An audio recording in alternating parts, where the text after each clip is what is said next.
This is Steve Robbins. Welcome to the Get It Done Guys, quick and dirty tips to work less and do more. We all hate to be the bearer of bad news. Yeah. They say don't kill the messenger, but just because they say it doesn't mean that we want to be the ones to test the theory. And yet one of the most important skills to have is precisely that, the ability to be the bearer of bad news. Bad news is, unfortunately, more common than good news. If you're working in a large business, whatever you do involves coordinating people inside the company along with people, events, and organizations outside the company. We're talking thousands of elements that all have to sync up to get the job done. A product launch, for example, has design and printing deadlines, press releases, interviews to be given, articles to be written, presentations at trade shows, product development, product manufacture, customer outreach, industry outreach, trade show presence, and, of course, Oreo ice cream cake for the launch party. The chances are very, very small of any one particular person or department screwing up. Maybe, 1%. But if there are 500 internal deadlines, handoffs, people, and processes involved, not to mention Oreo ice cream cakes, then you can expect 5 things, which is 1% of 500, to go wrong. And when they do go wrong, they're almost certainly going to cause problems, because let's face it, how often does something accidentally end up ahead of schedule using less money and producing higher quality? Accidentally? Never. And when things do start to unravel, you may be the one who has to say something. Start with your voice tone. When reporting bad news, your voice tone matters a lot. The emotion in your voice will tell the person hearing the bad news how to respond.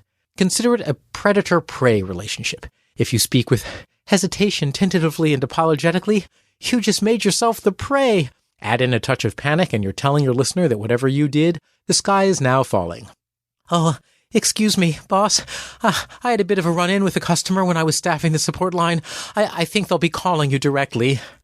If you speak with confidence, calmly, concisely, then you're sending the message that you're an equal reporting the facts. If your boss is a hysterical psychopath, they may still blow up, but you'll know it's their problem, not yours. Excuse me, boss. I had a bit of a run-in with a customer when I was staffing the support line. They'll be calling you directly. Many people react poorly to bad news because they think it's going to mean more work for them or that it will mean that they won't get what they want. Frame your conversation so they don't view it this way. Point out that this is early detection and the opportunity to get a jump start on getting the best possible outcome. Boss, I've discovered some roadblocks in setting up our new vendor relationship. If we act fast, I think we can make sure that this goes smoothly. Some bosses only want bad news if you bring a solution at the same time. Let me get this straight. They're willing to ignore serious problems just because the person who noticed the problem doesn't have an immediate solution. In what world does that make sense? Most sane bosses would rather have early warnings of impending doom than impending doom that just kind of pops up with no warning. Even if you have the insane boss, however, you never need to worry. You can always bring a generic solution.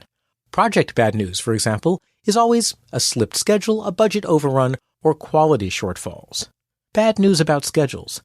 If the scheduling is the problem, then the plan you bring to your boss is to identify everyone who will be affected by the schedule slip, customers, other departments, consultants, service bureaus, and make sure that everyone is synchronized with the new schedule. If it's absolutely crucial to keep the original schedule, then you'll convene the group and propose how you can change the cost and project scope so that you still meet the original schedule.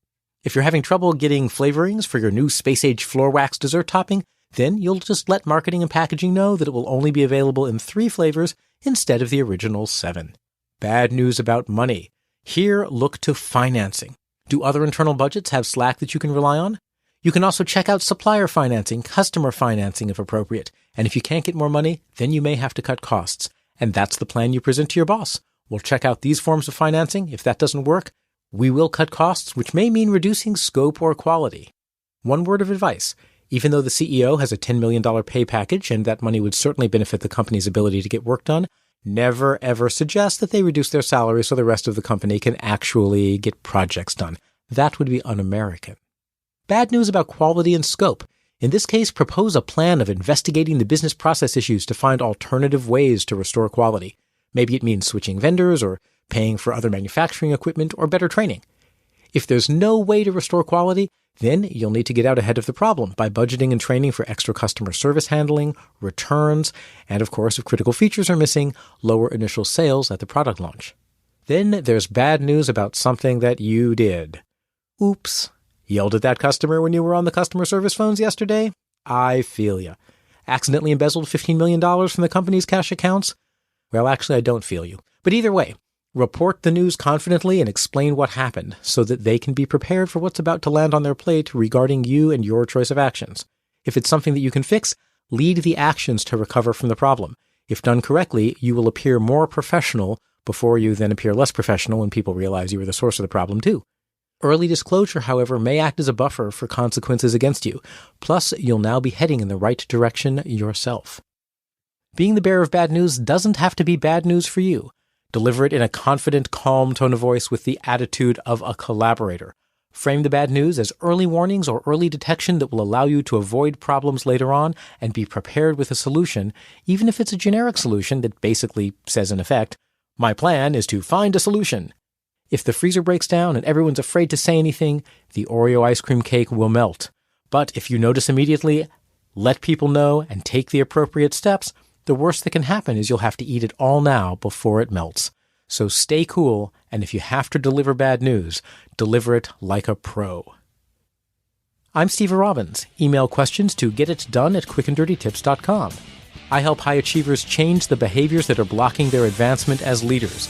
If you want to know more, visit steverobbins.com. That's SteverRobbins.com. Work less, do more, and have a great life.